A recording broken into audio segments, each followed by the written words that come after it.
El señor con la chaqueta acolchada probablemente necesita una prótesis de cadera. Sí, es verdad, además renquea el andar, casi que cojea. Fíjate en esa mujer, La de las botas de tacón alto y el vestido corto. Sí, la que lleva colgado en el hombro derecho un bolso grande y pesado y con esos tacones. Mira, todo el cuerpo se le ladea a la izquierda. ¿Ves lo alto que tiene el hombro derecho? Sí. En lugar de relajarlo y tirar del cuello, lo que hace la señora es activar el trapecio superior y subir todo el lado del cuerpo. Hay muchas probabilidades de que se tensen los músculos escalenos. Una paciente potencial de fisioterapia. Mira, fíjate en ese señor corpulento del traje azul, al que le forman los pliegues, los dobladillos de los pantalones sobre el zapato. Sí, los dobladillos están más plegados en la parte exterior que en la interior. Y los zapatos están desgastados más también en la parte exterior. Fíjate cómo anda. Junta las rodillas y separa los pies. Sí, separa los pies, es verdad. Sí, acorta la pierna por la parte de dentro y la alarga por la de fuera. La pelvis se mueve de forma distinta y lo que provoca es que los zapatos se desgasten más de un lado que del otro. Es posible que a ese señor le vaya descendiendo el empeine o que la bola de la cadera se le esté saliendo ya un poco de la cuenca de la pelvis. Sí, hay algunas personas, sobre todo los mayores, que van un poco inclinadas hacia adelante. Eso es porque tienen problemas de espalda, así liberan espacio para los tejidos y los nervios de la espalda. Les alivia el dolor. Sí, y las chaquetas además les cuelgan por delante. Carlos, me quedo haciendo un vídeo para la web.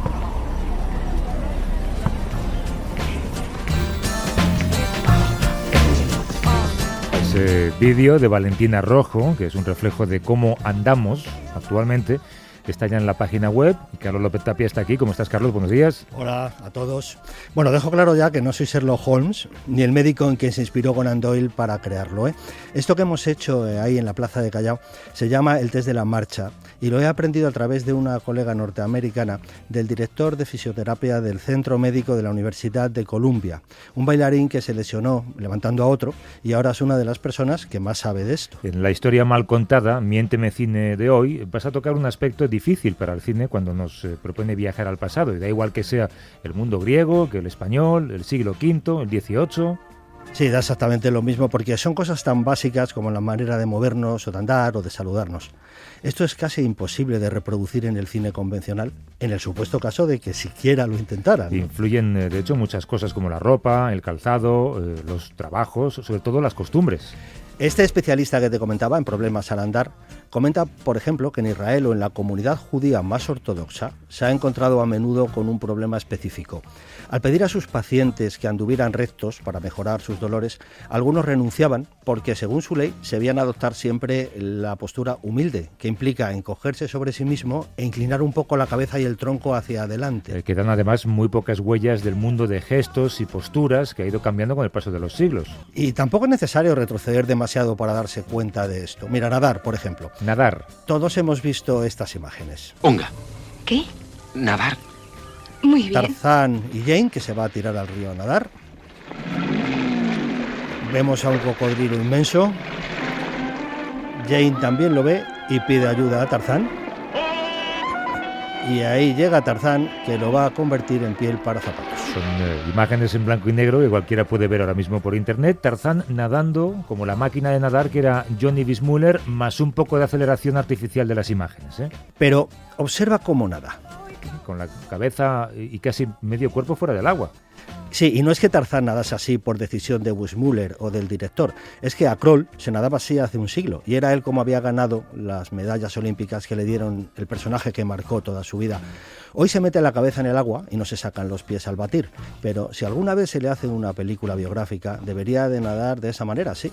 El estilo de braza, por ejemplo, hace medio siglo, estaba copiado del movimiento de las ranas, pero hoy las piernas permanecen juntas hasta la rodilla al impulsarte. La verdad es que no tenemos la menor idea de cómo se nadaba antes del siglo XIX. Parecen detalles poco importantes, pero nos ayudarían a comprender la influencia del tiempo y la distancia que nos separa de nuestros propios antepasados. Tú mencionabas, Carlos, el saludo. A mí me surge una duda wikipédica. ¿De dónde viene nuestro hola? Pues no hay ninguna certeza de su origen. La primera referencia en español es de 1552, y es lógico pensar que viene del hello inglés o del aló alemán, pero tampoco está muy claro lo que significa. Hablamos del saludo, que como se deduce fácilmente es un deseo de salud. Es el famoso salve, que probablemente es la palabra que más ha sobrevivido de la historia, porque se detecta en el siglo V a.C. y todavía se usa. Hombre, como gesto, darnos la mano también es una señal muy antigua de que no se va armado. Pero lo de agitarlas un poquito arriba y abajo es bastante raro si lo miras con ojos extraterrestres. Sí. Y en estos momentos es la forma de saludo más difundida. Lo ha hecho el cine, porque el cine es el principal difusor y contaminante de gestos. Pero incluso este gesto, que nos parece tan inocuo y tan habitual, pues habría que pensárselo para una película que quisiera reflejar bien el mundo de los fascistas europeos. Esto lo reflejó muy bien una película de Ettore Scola, estupenda, y titulada Competencia desleal. O cuando se abolió el apretón de manos. Mejor, mucho mejor, porque darse la mano no es higiénico. Propaga las enfermedades, los microbios, la tuberculosis, el tifus, la fraternidad. Sí, la fraternidad, no es ninguna broma. La fraternidad entre camaradas está prohibida, y punto. Precisamente uno de los saludos más conocidos del último siglo lo transmitió Mussolini, el famoso saludo romano, brazo en alto y extendido.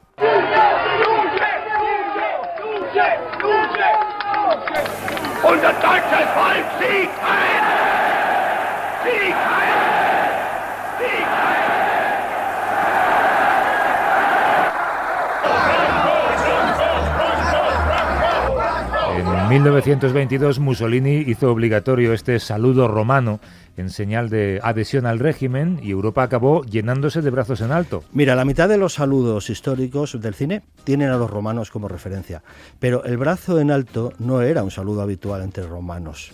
Por entonces tenía 4 significados según el ángulo que se pusiera al brazo, pero ninguno tenía el sentido que le dan los fascistas en el siglo pasado. Lo que sí sabemos es que el gesto del brazo en alto nace con la fiebre republicana contra las monarquías que recorrió Europa en el siglo de la Revolución Francesa. Sí, porque se toma como modelo la República Romana y uno de sus símbolos más conocidos es la estatua de Marco Aurelio con el brazo extendido y el gesto empieza a copiarse en cuadros. Algún historiador incluso dice que Mussolini lo copió del cine mudo de romanos, pero nadie ha localizado la primera película donde se saludaba así. Bueno, tampoco es raro porque apenas se conserva un 10% de aquellas películas mudas.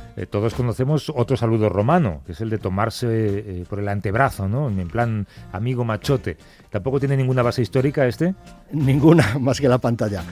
Mira, todos, tú el primero, vamos a visualizar ahora otro saludo habitual en cuanto escuchemos esto unos segundos. Señor presidente, hoy es un gran día. Tiene razón, Jerry. Este momento es portentoso.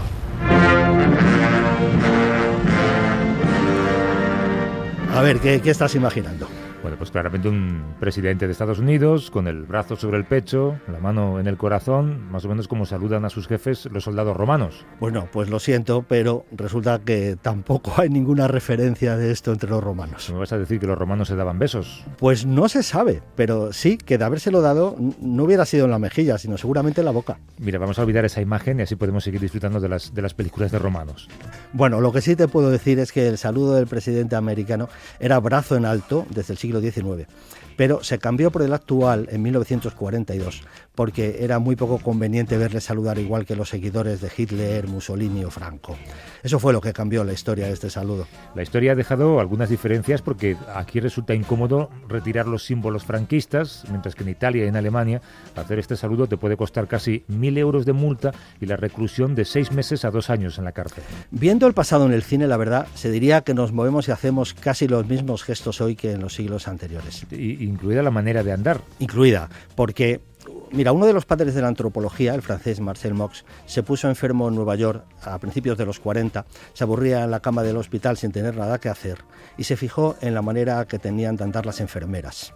Zancada amplia, el cuerpo un poco echado hacia adelante. Se dio cuenta de que ya lo había visto y que era en el cine donde lo había visto. Lo llamó la marcha americana y empezó a estudiar el cuerpo como un elemento histórico. Cuando regresó a París, se fijó que las parisinas estaban empezando a andar todas así y que era el cine quien lo transmitía. Y cuando murió, en 1950... prácticamente todas las jóvenes europeas urbanas andaban con marcha americana. Dices urbanas porque en el campo se andaba de otra manera. Sí, una campesina clásica anda con las caderas más adelantadas y la espalda atrás, por la huella que deja en su postura el haber llevado fardos muy pesados en la cabeza desde muy jovencita. Las campesinas del cine, en cambio, andan todas como urbanas. Más o menos, como dices, andan todas las heroínas de Hollywood, ¿no? Sea de cuando sea la película. Todo lo contrario a lo que algunos manuales de comportamiento indican.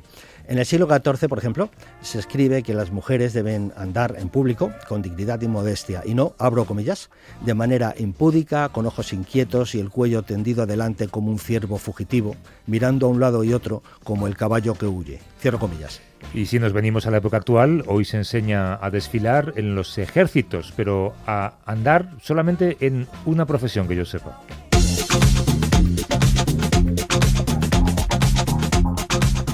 Punta, estiro rodilla, talón, punta, talón. Trata de hacer tu cuerpo lo más alto posible. Entonces ellos buscan que la modelo esté seria, completamente muerta, casi. Se inclinan ligeramente hacia atrás, de modo que sus piernas se mueven hacia adelante antes que el resto del cuerpo. Pues sí, la verdad es que de una manera determinada solo se enseña a andar en el trabajo de los modelos. Y precisamente hace pocos días, la responsable de Vogue en Estados Unidos declaraba que en estos momentos el mejor país para buscar modelos masculinos es España. Y tú y yo sabemos por experiencia que es un trabajo que tiene sus peculiaridades. Más que tú y yo lo sabe sobre todo Paqui Ramos. Porque a lo mejor no tengo que decirte nada y eres fantástico. Yo estoy convencido de que va a ser eso. Sí, ¿no? Unos días antes, en una nave vacía del recinto ferial de Madrid. No hace falta, ya no se estila eso de girarse. La única pasarela de España que permanece montada todo el año es esta, la pasarela Cibeles, y encima de ella están Carlos y Javier dispuestos a aprender a desfilar. Pero has ensayado tú. Sí, me he puesto toda la noche música sexy.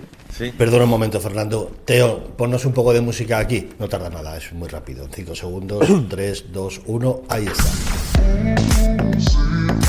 Javier del Pino luce traje gris y, oh sorpresa, camisa de cuadros con faldones que sobresalen por debajo de la chaqueta. A ver, manos, se puede ir con las manos en los bolsillos. Tú haz lo que te dé la gana. Iglesias. Tú haz lo que te dé la gana. Tú tira para adelante. ¿Ya? Sí.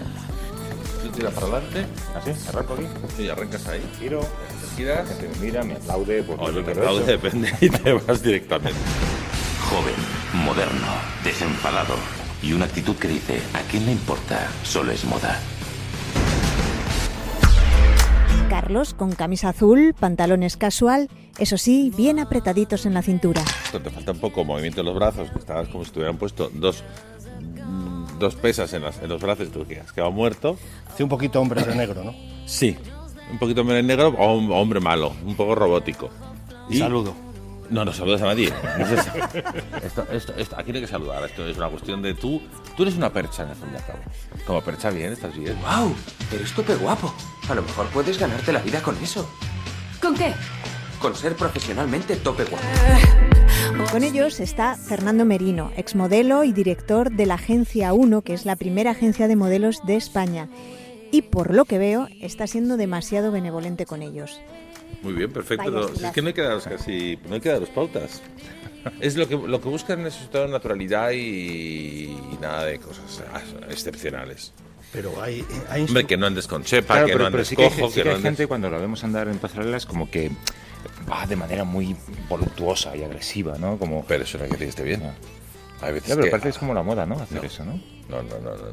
Lo normal es una cosa plana, sencilla, como si casi tuvieras en los pies unas ruedas y fueras a andar. De todas maneras, me parece que ha sido muy magnánimo con ellos. A mí me parece que Javier abría demasiado las piernas al caminar. No, pero eso... No, pero sacarle sus fallos. No, pero andan elegantes, por lo menos, es lo importante. ¿Sabes qué? Que lo haga Paqui. No, ni hablar. Esto es una clase de caminar de para hombres.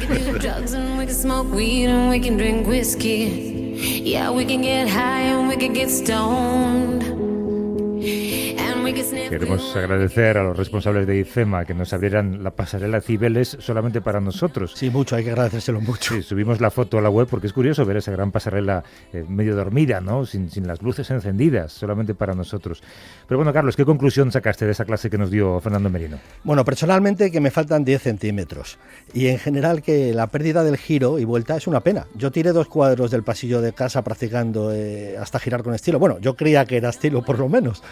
Y la otra cosa es que los modelos deberían saludar y bajar a charlar con la gente, que vieran la ropa de cerca, no sé, unos selfies, algo más humano. Me has hecho pensar con lo del historiador francés haciendo historia con el cuerpo y caigo en que es verdad que hay diferencias curiosas. Los americanos, cuando cruzan las piernas, ellos suelen poner el pie sobre la otra rodilla. y esto es seguro que también hace Aznar, lógicamente, pero los españoles las cruzamos de otra manera, yo creo, ¿no? Sí, mira, los expertos en lo que se llama lenguaje no verbal o lenguaje corporal llaman a eso el cruce de piernas americano, frente al europeo, que suele montar una pierna sobre la otra. Pero esto es más delicado en la mujer. Hemos puesto en la web 2 retratos casi idénticos, hechos a 2 siglos de distancia. El retrato más famoso de Lady Di, que la muestra con las piernas cruzadas por detrás y que a todo el mundo le pareció muy bien. Pero a finales del 18, en 1785, Thomas Gainsborough montó un escándalo mayúsculo en toda Inglaterra pintando una señora en la misma postura. Bueno, me quedo con que todos los saludos y gestos que relacionaba con los romanos no son más que inspiraciones, por lo que cuentas. Bueno, no, por lo menos hay uno que nadie relaciona con ellos y que se menciona en los clásicos, es este, mira. Eso que estás haciendo es una grosería porque es un corte de mangas, es romano también, ¿no?